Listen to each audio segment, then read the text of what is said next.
Longtemps, les planificateurs urbains voulaient dicter les plans d'aménagement sans tenir compte de la vie de la population.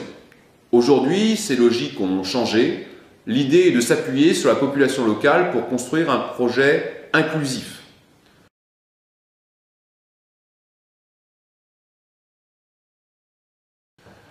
La question des transports doit tenir compte des pratiques de la population.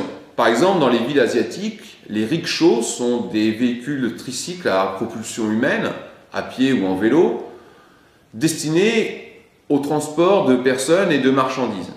Beaucoup de bonnes âmes s'offusquaient de l'exploitation d'hommes et de femmes qui vivent effectivement dans des conditions très difficiles.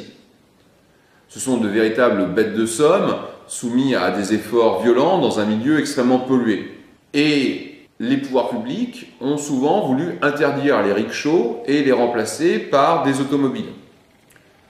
Sauf que ces automobiles étaient complètement inaccessibles à ces populations qui y ont perdu leur travail et leurs moyens de nourrir leur famille, alors que les rues déjà embouteillées étaient surchargées de ces nouvelles automobiles chargées de livraisons qui n'arrivaient jamais à l'heure.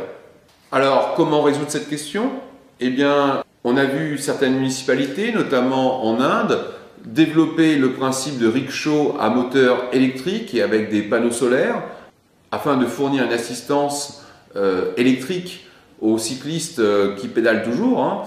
Et l'on a vu également que ces municipalités ont mis en place des crédits afin de permettre à ces petits conducteurs de rickshaw d'accéder à ces progrès de motorisation.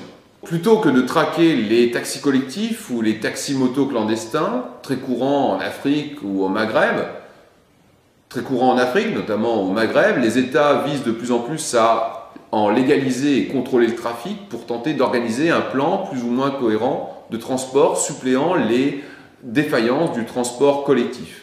Ce débat aujourd'hui se pose en France avec la question d'Uber ou la mise en place de compagnies de cars pour relayer une SNCF défaillante.